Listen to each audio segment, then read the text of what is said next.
Hello there, welcome back to another episode of the Business Pulse with Creston Pedabo. I am Zainab Akrede, and again I have with me Tina Adediran and Farida Danjuma, two of the powerful women in the management consulting practice here at Creston Pedabo. It's so good to have you back again, ladies. Nice to be back. Hi Zainab, hi Farida. Hi Tina, hi Zainab. Hello. Thank you So how for are having we us feeling? again. How are you feeling today? Good. Excited. Okay, so the last time you were here, we spoke about management consulting. We went, deep into the foundation, the groundwork, what it's about, the services that it entails. So today we're going to be focusing, more on those services. Okay. And, the last time we had that conversation, especially you, Tina, you talked a lot about strategy, you talked about process, you talked about people. So that's what I want to focus on today now, the people in the organization, the resources, the assets. How does a business that has its people leaving, performance is low, morale is low, where do they start from to even navigate that kind of situation? Because obviously without the people, no work gets done. So how do they go about that? Okay, so I mean, like you rightly said, people are an organization's assets. And high attrition doesn't promote continuity of the business. Because the more people go, it means there are going to be knowledge gaps. It means you're going to have to hire new people. You're going to have to train them.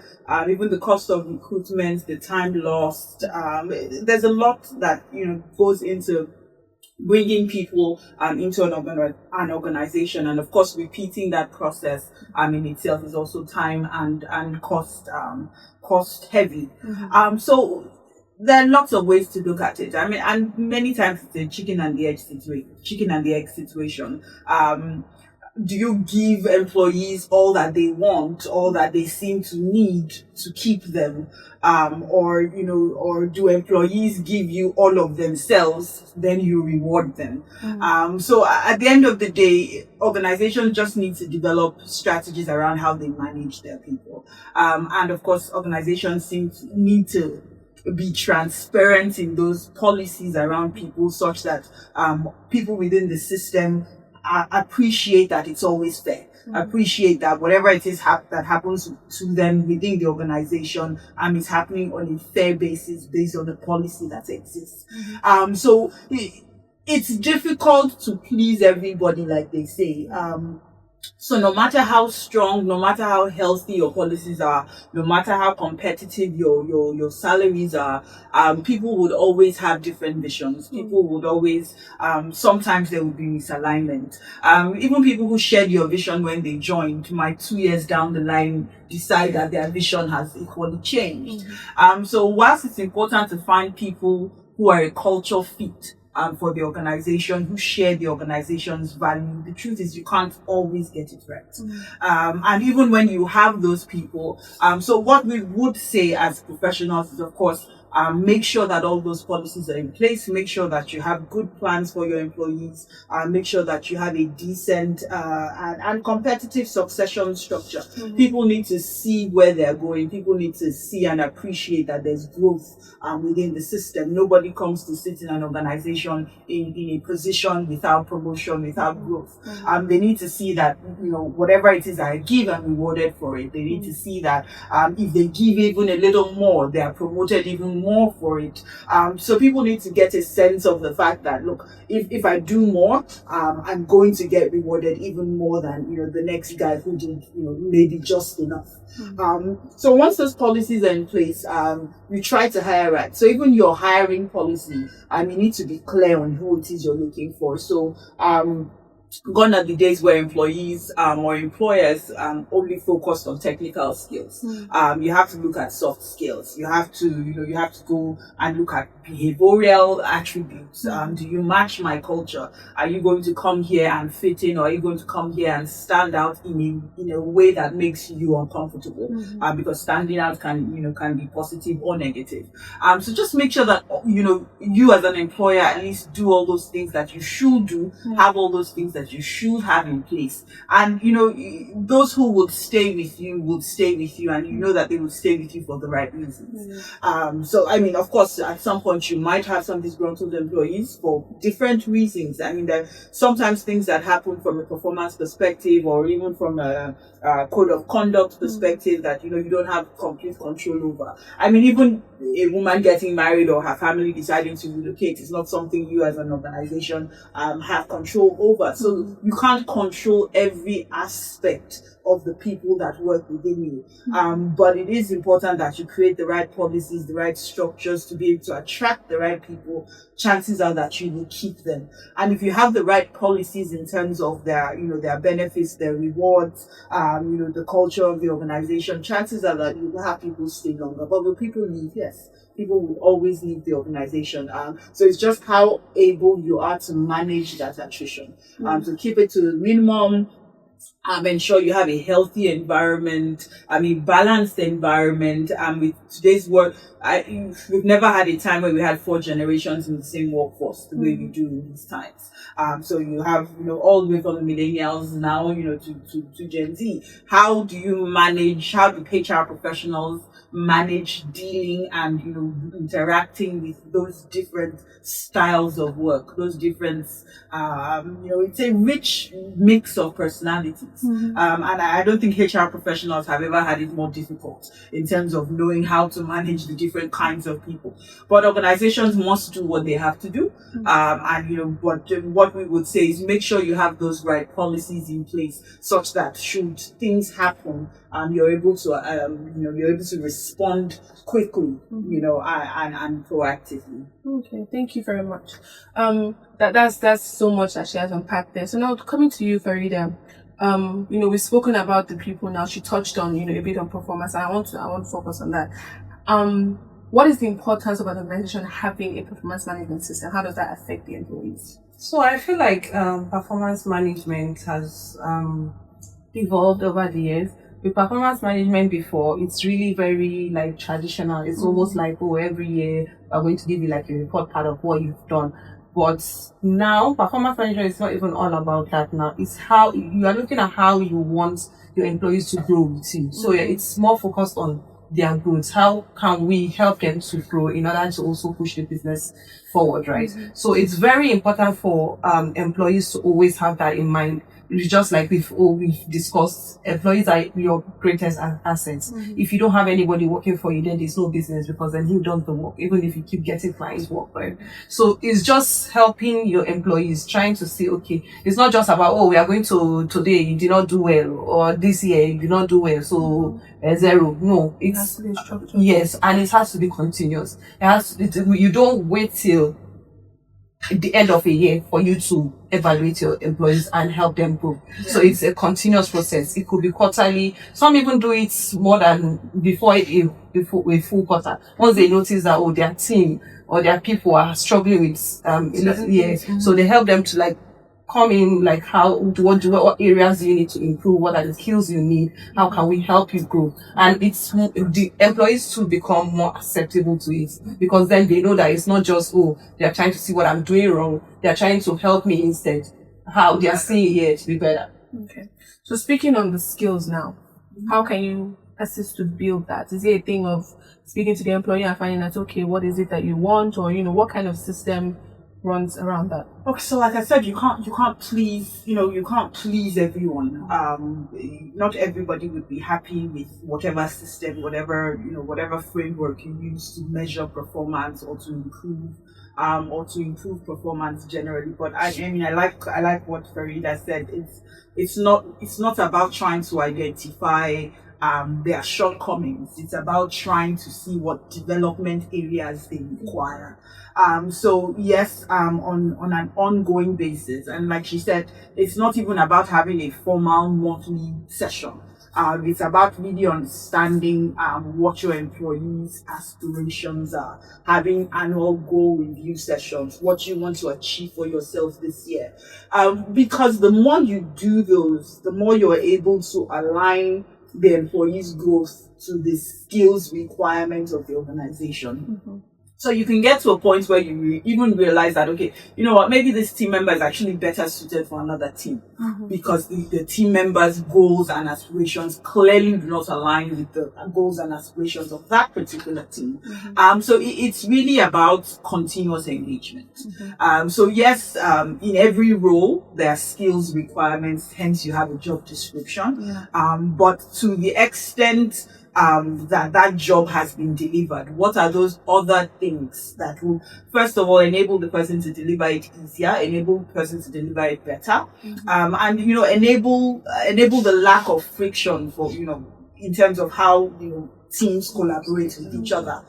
Because of course on every team there are different roles. You may be doing the same job, but from an influence and from a behavioral perspective, each team member holds a different space. Are you a shaper? Are you a driver? Are you the motivator? Are you the supporter? So based on our different behavioral attributes, we each play a different role in every team. So beyond our skills, which of course are required to do the job, what are those other things? So it's again about a lot of continuous engagement. So team leads, of course, have a very strong responsibility in determining whether or not their teams are up to speed with their expectations as well as with their delivery. So the more you talk to your team members, the more you have these engagement sessions, the more you're able to identify where they there's need for improvement. And of course, if you have those engagements frequently enough, you're not going to have those arguments at appraisal sessions, because it's clear that, we discussed this last month. I do know that this is a development area for me, and it makes the person a bit more focused and more intentional about fixing that gap. Because it now becomes a personal gap, not an organizational performance disruptor, if you want to call it that. So yes, the skills do matter from a technical perspective, but I hear from you and I agree that a lot of things are changing in terms of how that evaluation is done. So you're looking more at competencies, how do you negotiate, you're looking generally about people's ability to fit in and make different things happen. Okay, fantastic. So now to you, Farida, and Tina, please feel free to jump in whenever you want. So a recent engagement that we've been on, been hovering over for the past few weeks is skills gap assessment. So to take us through it, to take our audience through it, what is a skills gap assessment? Where do you begin, and where do you end?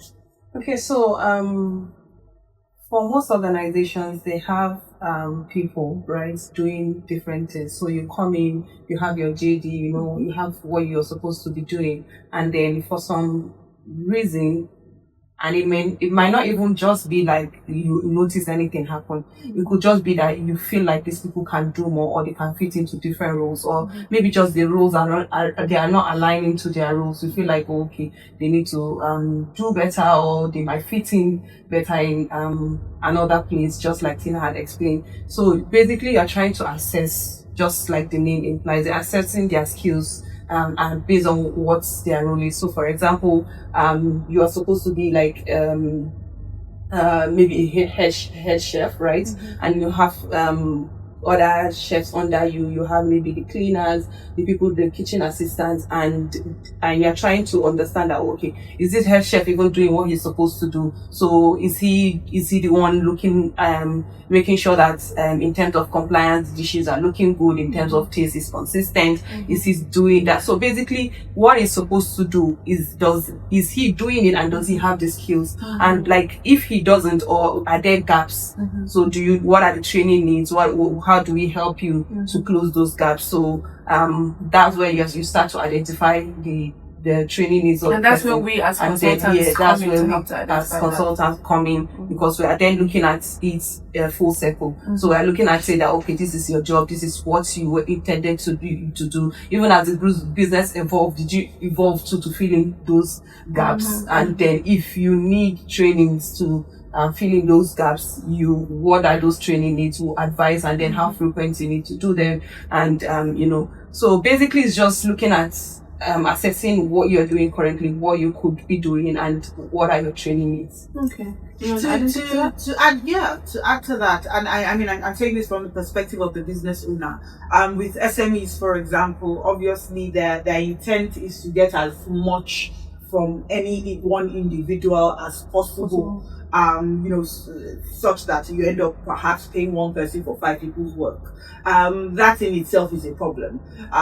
So we're not saying that you shouldn't be as effective or as lean as possible in terms of cost. But you also need to understand that a person's ability to give more, does not necessarily mean that the person cannot perform 1 or 2 less of those jobs even better. So if you spread a person too thin, chances are that you're getting a person to fill 5 roles, but to fill 5 roles ineffectively, as opposed to have, if they would have been filling 2 roles, but they would have been doing them excellently. So again, which is why I said, with people, there's a lot about, what comes first, what you do to prevent certain things, and, what is acceptable, in terms of how you manage these people. Also, even in terms of future roles, which is where we come into skilling and reskilling. Are you able to build teams such that they have a robust understanding of the entire business, such that if there's a gap in one unit, the person can fill in until that role gets filled? And there are lots of interesting and intelligent ways to sort of manage having a lean team who's effective enough to cover the entire operations of the organization, rather than having more people who are idle at different times of the year. So it's about curating the right team. It's not enough to say, okay, because I've designed an organizational structure that tells me I should have 50 employees, that, okay, I must have those 50 employees. You can look at it, and that's where the external trained eye, independent eye, can be of value to you, because we can then say, okay, no, this role can actually be managed by the same person, but this role that you have intended to merge, it needs to be 2 separate people for the even maybe just for the need of controls. For example, you cannot have the person who's requesting something being the person who's approving it. You cannot have the person who's procuring something being the person who's receiving it in the store, because if the person procures it and says, okay, it's in the store, but nobody else was able to check this that is also item. Another fair way of processes coming, because the thing may have never been bought if it's the same person who ordered it who supposedly received it. So it's not enough to just say, okay, I'm going to hire 50 staff. You need to understand, are these 50 staff going to meet the needs of the organization from an intricate perspective, from a controls perspective, from an efficiency perspective. So again, bringing it back to the fact that, sometimes business owners, just jump in and ready to start, and, they hire everybody, and then, 2 months down the line, like, this person not doing anything, this person, and then they're trying to let go of people. So sometimes just taking the time to, look at it. I mean, it might even just be a focused session, in your office or in your home, maybe you and whoever your partners are, and then you drill in, what will this person be doing? What will that person be doing? Sometimes those deliberate actions help us to build the right structures to make it work. Yeah, and sometimes it's even you have you've listed out the people you need. Maybe you've said, oh, we need 50 people, but like there are some critical roles that you've not even thought of. Yeah, so you start the business, and then you're beginning to see, okay, maybe we can just let's just manage. Maybe this guy just can put do Mr. it. Tunde here. Yeah, so all of those things. Yeah, so it's important that there's a lot of deliberate thoughts that go into these things, and sometimes when people are looking from the outside, they treat it as though it just happened. It didn't just happen. It required planning, it required thought, it required putting those systems together. And like I said, this might be something you even do internally. So if you've identified who your HR manager will be or who your finance manager will be, sit with those critical people and say, okay, so how many people do you need on your team? Why do you think you need these people on your team? What would what would they be doing, on those roles? And then at the end of the day, you end up, building a lean and effective team. An effective team, wonderful. So have we, experienced any major challenges, with our clients when you have these kinds of engagements? Has there been any major pushback that has maybe even led us to being like, okay, you know what, maybe we just hands off? I mean, with clients, there's always there's always the I know better what I want. It's difficult to tell a business owner who's making money that should be doing things the wrong way, because I'm making money, right? So what you're telling them at that point is, look, you could be making more money if you did things right. So it just puts them in a bit of a return on ego place. Like, I've been doing this for the past 20 years, and then you want to come and say I'm doing it wrongly. So there's always that, especially with where startup founders are also the CEOs. There would always be those things. So our jobs, of course, are to make them understand that yes, we applaud your success, but this success can be easier. This success can be more. This doesn't have to be the limit of the success. If you do certain things right, you can do so much better than you're doing now. And even when you're even able to identify, look, this person you put here is not doing anything. Homeboy is just chilling. It's not really doing anything. So the person may not be doing anything, not because the person doesn't want to, but because you have created an office that need not exist. So that person, for example, might actually be doing something more meaningful in another role that already exists, or where the teams there are under pressure.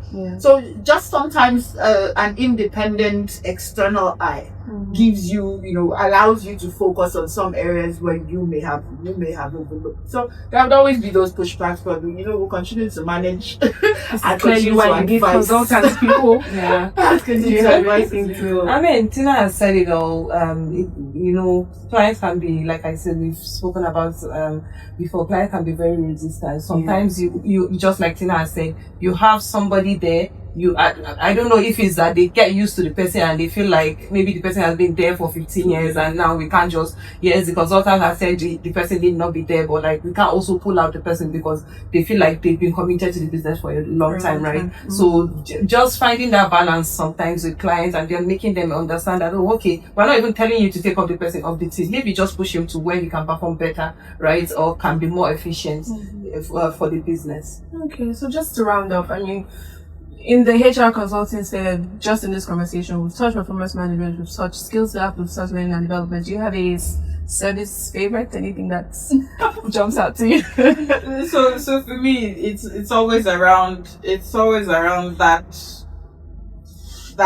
thought process to drive a solution. So it wouldn't be things like recruitment, for example, which is simply just getting someone and putting someone there. It would be things around needs assessment. It would be things around needs assessment from a training perspective or from a learning development gap, or maybe an organizational redesign. Just looking at it and saying, you know what, this organization can perform more effectively if you're doing this and that.